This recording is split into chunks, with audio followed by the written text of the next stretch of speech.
Hello everyone, मोहित study IQ centre में आपका स्वागत है। आज सीडीपी के 30 इंपॉर्टेंट क्वेश्चंस को यहाँ पे सॉल्व करेंगे। जो सीटेट का जुलाई जो 2023 का जो एग्ज़ाम होने वाला है उसमें बहुत आपके लिए उपयोगी होगा। प्लीज़ चैनल को लाइक सब्सक्राइब ज़रूर करें और अपने दोस्तों से ज़रूर शेयर करें। और आज देखिए कि आपको 30 क्वेश्चंस में कितने क्वेश्चंस के आंसर पता थे और कितने नए लगे। इसका जवाब जरूर कमेंट सेक्शन पे ज़रूर दीजिएगा। ठीक है, चलिए शुरू करते हैं। पहला क्वेश्चन है, कौशलों के जो स्थानांतरण के लिए कौन सा उपयोगी है? रेखीय अभिक्रम, शास्त्रीय अभिक्रम, कौशल अंतरण एक गति है ना कि उद्देश्य, और तैयारी और सर्जन। सही जवाब है कौशल एक अंतरण है, एक गति है ना कि उद्देश्य।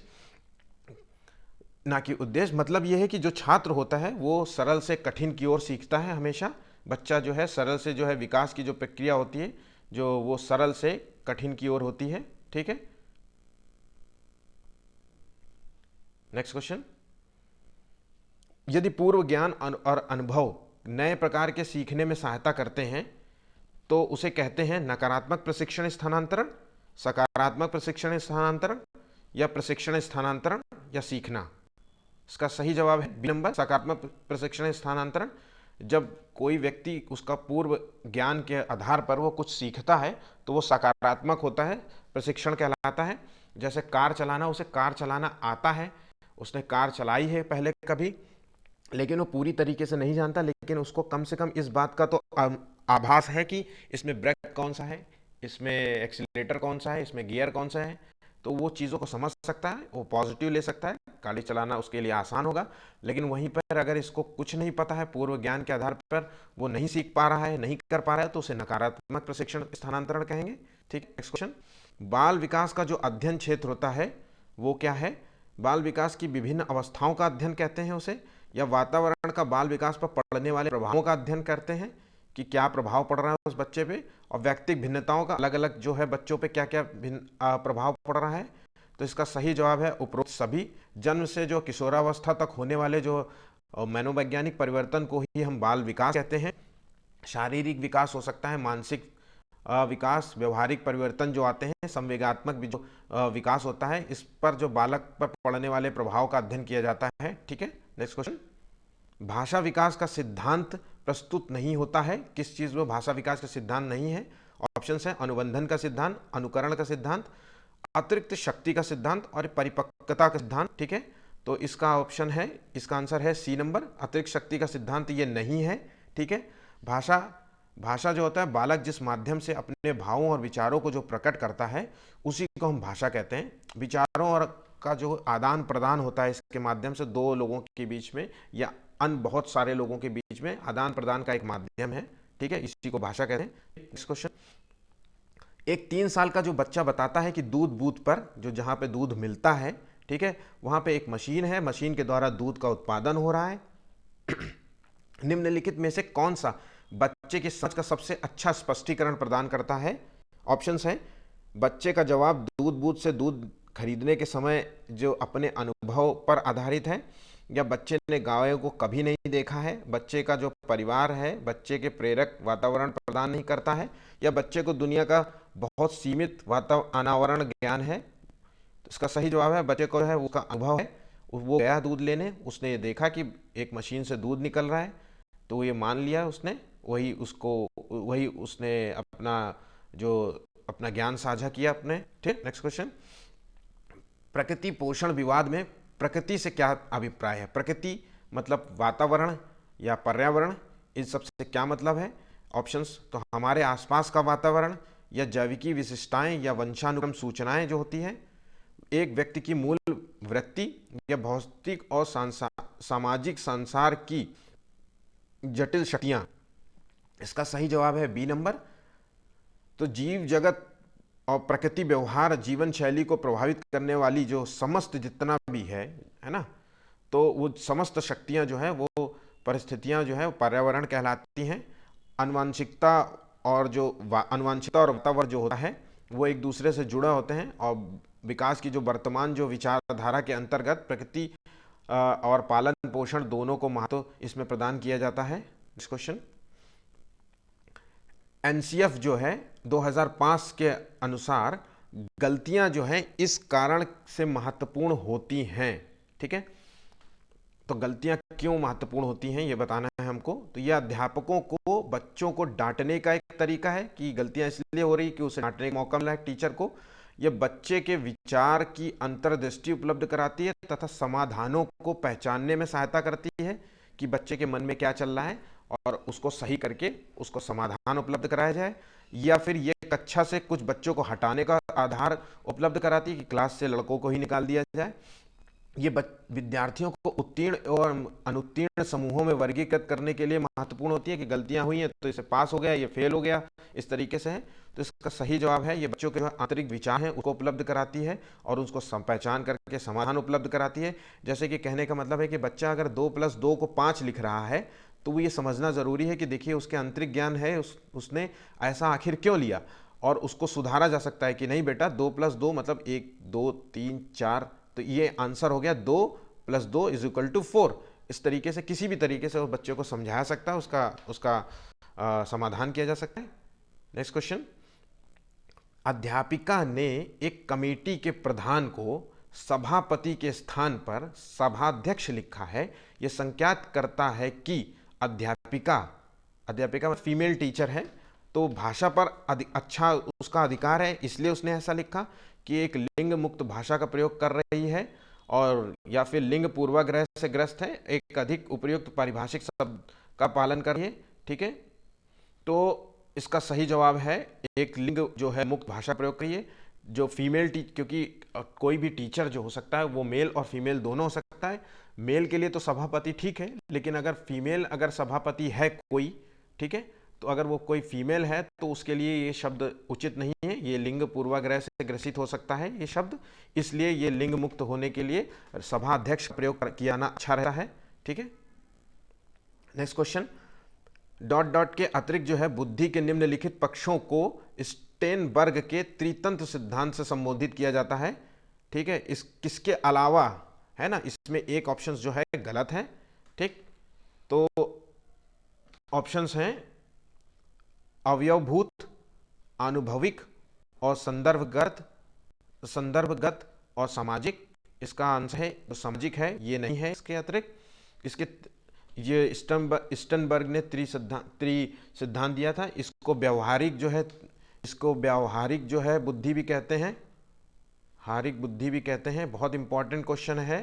ठीक है, इसके अनुसार 3 सिद्धांत है इसको प्रासंगिक बुद्धि और एक व्यवहारिक बुद्धि और एक घटकी बुद्धि है। प्रासंगिक बुद्धि मतलब आप किसी भी सिचुएशन में प्रैक्टिकल इंटेलिजेंस दैट इज, तो किसी भी सिचुएशन में आप कैसे किसी चीज़ को मैनेज करते हैं, ये प्रासंगिक बुद्धि कहलाती है। व्यवहारिक बुद्धि जो होती है वो एक्सपेरिमेंटल होता है, अपने अनुभवों के आधार पे क्या करते हैं आप, कुछ नया करते हैं आप, ये जो है एक्सपेरिमेंटल व्यवहारिक बुद्धि कहती है। और घटकी जो होती है जिसे विश्लेषणात्मक जो है बुद्धि भी कहते हैं, आप किसी सिचुएशन परिस्थिति में आप कैसे किसी समस्या का विश्लेषण करते हैं और उसके जो तथ्यों को कैसे समझ पाते हैं। ठीक है, ये 3 प्रकार हैं इसके।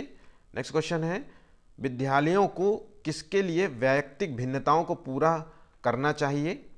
तो वैयक्तिक शिक्षार्थियों के मध्य खाई को कम करने के लिए और शिक्षार्थियों के निष्पादन और योग्यताओं को समान करने के लिए, समझने के लिए कि क्यों शिक्षार्थी सीखने के योग्य या अयोग्य हैं, और वैयक्तिक जो है शिक्षार्थी को विशिष्ट होने की अनुभूति कराने के लिए। तो इसका सही जवाब है सी नंबर। ठीक है, व्यक्तिगत भिन्नताओं से संबंध है इसका मतलब। तो हर बच्चा जो है, हर बच्चे की जो सोच है और उसके पढ़ने की जो क्षमता है वो अलग होती है, इसलिए ये समझना बहुत ज़रूरी होता है कि वो किस योग्य है और किस योग्य अयोग्य है। अगर कोई बच्चा क्रिकेट खेलना नहीं पसंद करता या क्रिकेट में उसकी पहुंच अच्छी नहीं है तो उसको क्रिकेट खेलने में अपना समय नहीं बर्बाद करना चाहिए किसी भी स्कूल में। उसको अन्य काम हो सकता है कि वो चेस में अच्छा हो या वो किसी क्विज जो है प्रतियोगिता में अच्छा हो। ठीक है, ये नेक्स्ट क्वेश्चन, यदि सुलेखा जो है रेलगाड़ी को रेलगाड़ी लिखती है तो वो भाषा शिक्षक के रूप में आप क्या करेंगे? तो सुलेखा से रेलगाड़ी शब्द 30 बार लिखवाएंगे ताकि दोबारा गलती ऐसी ना कर सके।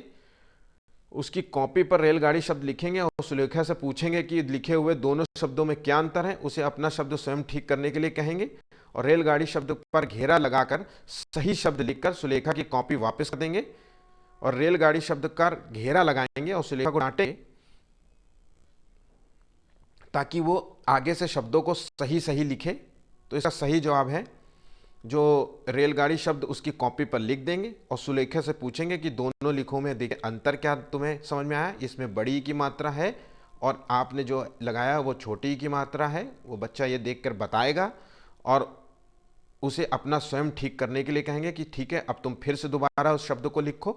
तो इस तरीके से क्या होता है, करके सीखने की पद्धति पे आधारित है। वो करके सीखेगी, धीरे धीरे वो खुद अपने हाथ से जब लिखेगी तो अपने आप सीख जाएगी। ठीक है, नेक्स्ट क्वेश्चन है, संगीता जो है अक्सर शब्दों को उल्टा लिखती है, लिखते समय कुछ अक्षरों को छोड़ भी देती है, उसे लिखने में कठिनाई भी होती है, उसकी समस्या वो क्या है? डिस्ग्राफिया, डिसकैलकुलिया, दृष्टिबाधित और डिसलेक्सिया। ठीक है, तो ये है डिस्ग्राफिया। ठीक है, नेक्स्ट आंसर है, हिंदी भाषा में सतत आकलन, संपूर्ण आकलन का सर्वाधिक जो है उचित तरीका कौन सा है? हर 15 दिन में एक परीक्षा ले लेना, बच्चों को अपने अनुभवों को कहने लिखने का पर्याप्त मौसम अवसर प्रदान करना, अब बच्चों से समूह में परियोजना कार्य करवाना और बच्चों से अनौपचारिक बातचीत करना। ठीक है, तो एक हिंदी भाषा में जो है उसको अगर हमें संपूर्ण आकलन के लिए बी जवाब है इसका आंसर, उसके अनुभव को कहने और लिखने का पर्याप्त अवसर प्रदान करना हो चाहिए अवसर देना चाहिए हमें बच्चे का, ताकि वो अपनी बात को सही से रख सके। ठीक है,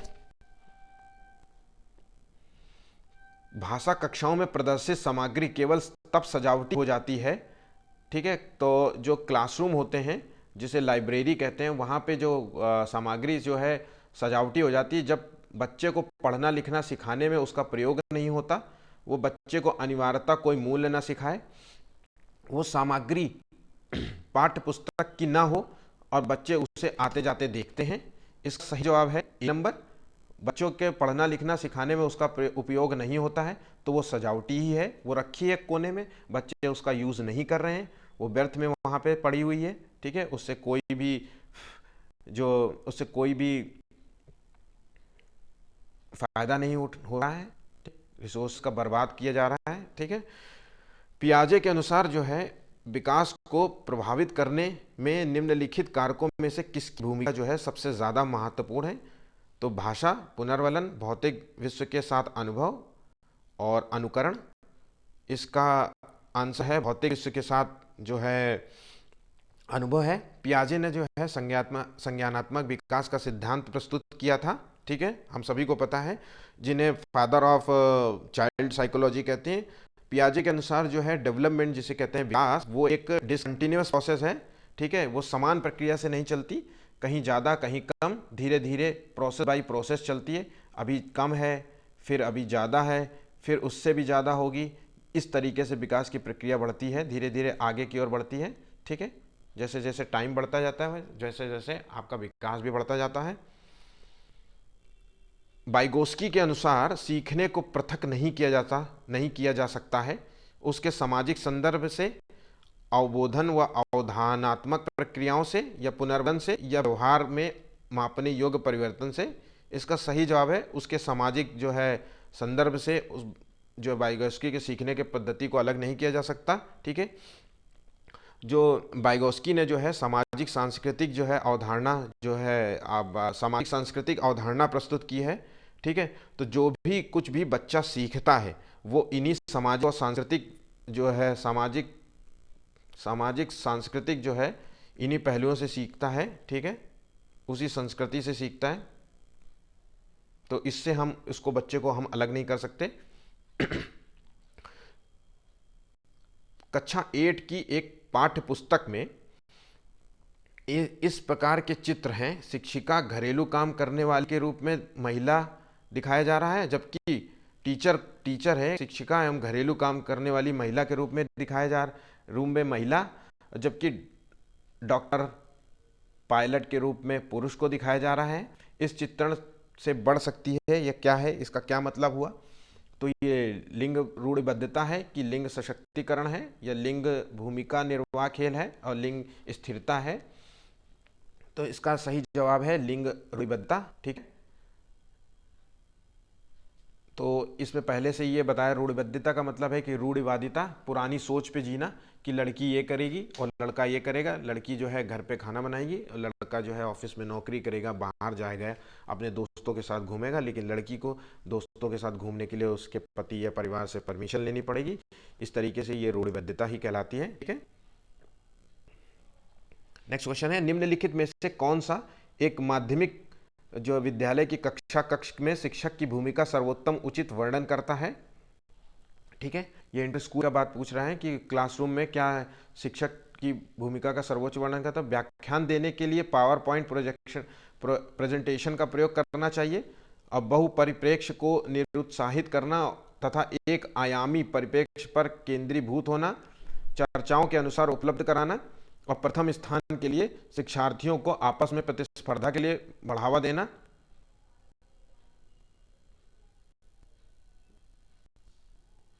इसका सही जवाब है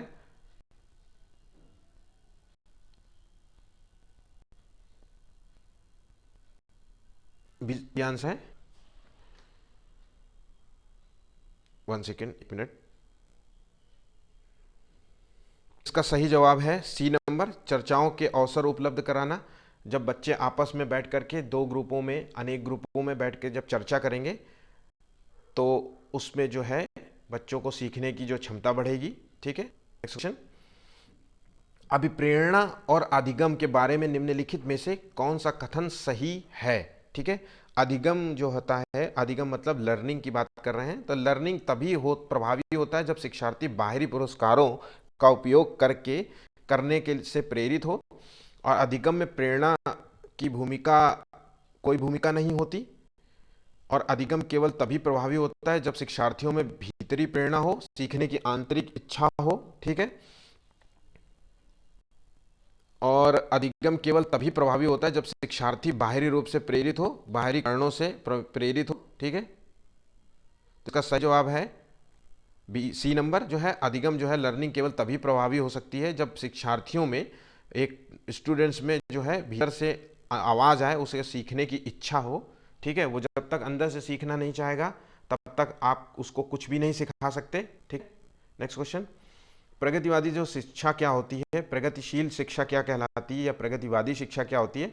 ऑप्शन है, अनुबंधन पुनर्बलन के सिद्धांत पर आधारित है, पाठ्य पुस्तकों पर आधारित है क्योंकि वे ज्ञान के एकमात्र वैध स्रोत हैं, इस मत पर विश्वास करती है कि शिक्षक को अपने उपागम से दृढ़ रहना है और वर्तमान समय में बिना दंड का प्रयोग किए बच्चे को पढ़ाया नहीं जा सकता, और समस्या समाधान व आलोचनात्मक चिंतन पर अधिक बल देती है।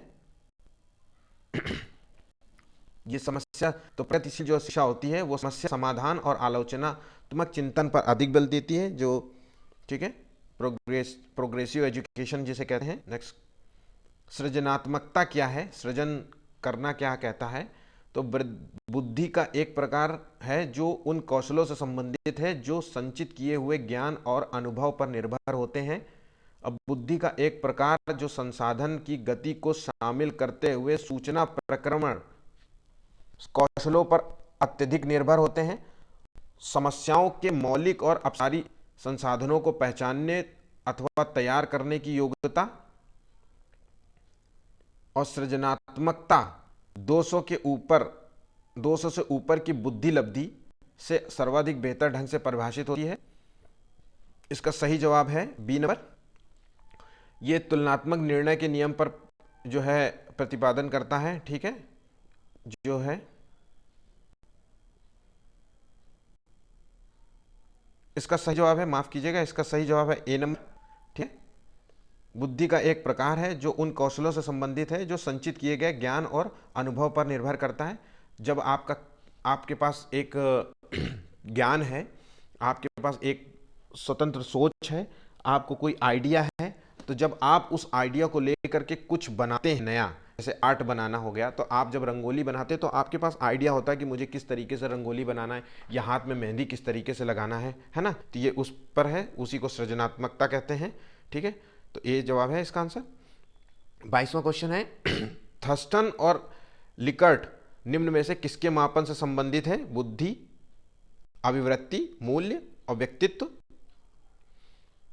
ये अभिव्यक्ति का मापन किया जाता है। अभिव्यक्ति मतलब जो है एप्टीट्यूड जो है, इसे इसे एटीट्यूड कहते हैं, ठीक है। एटीट्यूड को हम मनोवृत्ति भी कहते हैं, ठीक है। तो ये जो होता है ये एक मानसिक दशा होती है एक तरीके से। इसमें तुलनात्मक निर्णय के नियम का प्रतिपादन किया जाता है। थर्स्टन ने जो है वो तुलनात्मक जो है निर्णय के नियम का प्रतिपादन किया था इस सिद्धांत के अनुसार। और लिकर्ट ने जो किया था वो योग निर्धारण विधि का प्रतिपादन किया था, ठीक है।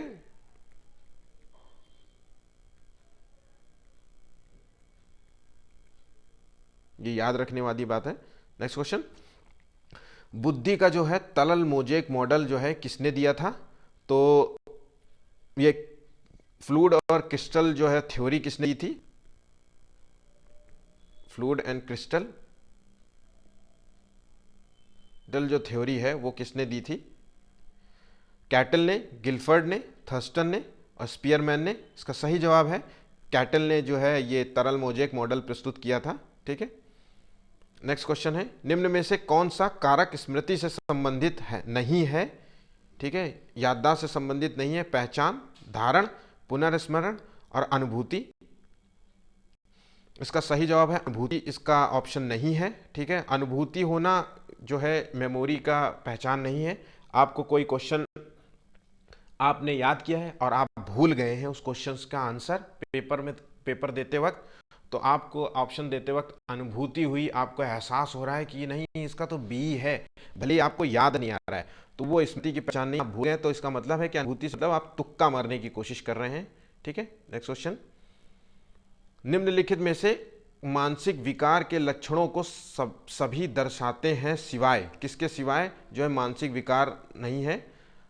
भग्नाशा, तनाव, संबंध के और चिंता। सही जवाब है इसका जो है संबंध जो है वो मानसिक विकार नहीं है, ठीक है। निम्नलिखित में से कौन सा जो है भूलने का सिद्धांत है? प्रतिस्पर्धात्मक अवरोध और प्रतीपकारी अवरोध और प्रतिबोधित अवरोध और प्रतिच्छायित अवरोध। भूलने का जो सिद्धांत है उसका सही जवाब है प्रतीपकारी अवरोध। इसमें क्या होता है, कोई जो सीखी हुई जो चीज़ है और उसको जो आपने सीख रखा है उसको लागू करने में कठिनाई होती है। जैसे आपने कार चलाना सीख रखा है लेकिन आप कार चलाने में बहुत आपको दिक्कत हो रही है। आपने क्रिकेट सीख रखा है लेकिन आपको जब कई समय के लंबे दौर के बाद जब आप क्रिकेट खेलना शुरू करते हैं तो आप अच्छे से खेल नहीं पाते, आप बॉल को हिट नहीं कर पाते। तो यही भूलने का अवरोध है, भूलने का सिद्धांत है, ठीक। निम्नलिखित में से कौन सी एक महत्वपूर्ण गतिविधि बच्चों को सीखने के लिए सक्षम बनाती है? संवाद विधि है, व्याख्यान विधि, पुरस्कार विधि या फिर निर्देश विधि, ठीक है। तो इसमें से कौन सी महत्वपूर्ण गतिविधि है जो बच्चों को सीखने के लिए सक्षम बनाती है, ठीक है, सबसे इंपॉर्टेंट है इसमें। तो इसका सही जवाब है संवाद विधि। जब बच्चे आपस में एक दूसरे के साथ संवाद करेंगे, बातचीत करेंगे, कम्युनिकेशन करेंगे, तब उनकी जो सीखने की जो है क्षमता जो वो बढ़ जाती है, ठीक है। नेक्स्ट क्वेश्चन, केवल कागज पेंसिल जांचों का द्वारा आकलन होता है। कागज पेंसिल का प्रयोग करके जो हम कॉपी टेस्ट का जो टेस्ट लेते हैं उसका आकलन क्या होता है? तो वो आकलन को जो है सीमित कर देता है, यह सकल आकलन को बढ़ावा देता है, यह समग्र मूल्यांकन को सुविधा प्रदान करता है, यह निरंतर मूल्यांकन को सुविधा प्रदान करता है। तो जो कागज पेंसिल जो होता है वो आकलन को जो है सीमित कर देता है। इससे व्यक्ति का जो है बौद्धिक तो आकलन हो सकता है कि टॉपिक वाइज आपने कितना याद किया है, रट्टा तोता करके भी बच्चा याद कर लेता है। तो ये एक सीमित आकलन होता है। जब आप इंटरेक्शन डायरेक्ट टू डायरेक्ट करते हैं, जब पर्सनल इंटरव्यू लेते हैं या ग्रुप में बैठाते हैं, तब वो आकलन जो बेस्ट आकलन माना जाता है, ठीक है।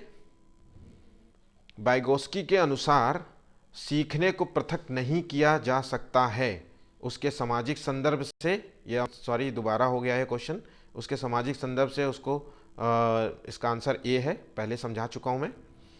आखिरी क्वेश्चन है ये, प्लीज़ चैनल को लाइक सब्सक्राइब ज़रूर करें, अपने दोस्तों से शेयर करें। पूर्व जो है संक्रियात्मक कल में आने वाली जो संज्ञानात्मक योग्यता है वो क्या होती है, ठीक है। तो ऑप्शंस हैं अमूर्त चिंतन की योग्यता, अभिकल्पनात्मक निष्कर्ष चिंतन, लक्ष्य उद्दिष्ट व्यवहार की योग्यता और दूसरे के दृष्टिकोण को समझने की योग्यता, ठीक है। इसका सही जवाब है लक्ष्य उद्दिष्ट व्यवहार की योग्यता है। ठीक है, तो पूर्व जो है संक्रियात्मक जो है ये पियाजे की 4 अवस्थाओं में से दूसरी अवस्था है। ठीक है, तो पूर्व संक्रियात्मक अवस्था ये 2 से 6 वर्ष की अवस्था है। ठीक, इसमें बच्चा जो है वो नई सूचनाओं और अनुभवों को ग्रहण करता है। थैंक यू, देखने के लिए शुक्रिया। प्लीज़ चैनल को लाइक सब्सक्राइब ज़रूर करें, और आपने कितने क्वेश्चंस किए हैं उसको कमेंट बॉक्स में कमेंट ज़रूर करें। ठीक है, मैं रिप्लाई ज़रूर करूँगा। Thank you.